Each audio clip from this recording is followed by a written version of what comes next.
So here's the second phase of this self-watering pot overflow for the living wall. Zoom out a bit and move this leaf. You see how the PVC comes out the bottom and into the moss pool. And then right now we're gonna water the moss pool. It's actually still very moist. I'm gonna hook it up to the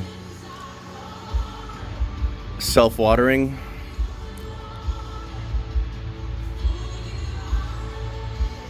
system of the living wall, and then over here we're just gonna pour some water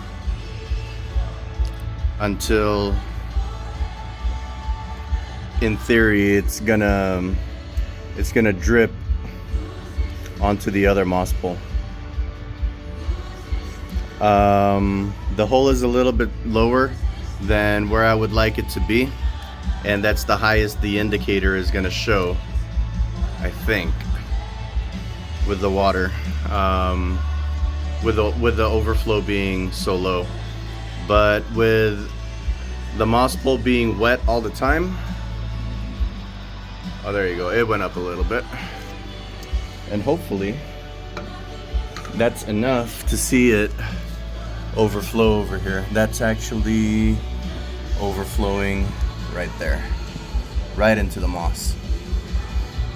So when I hook up one of these watering spikes to the top, it's gonna water this and it's gonna trickle down to this moss pool right here, just like that.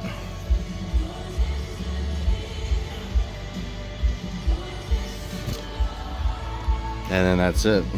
And then that one will be watered automatically, just like the rest of them are being watered right now through the app.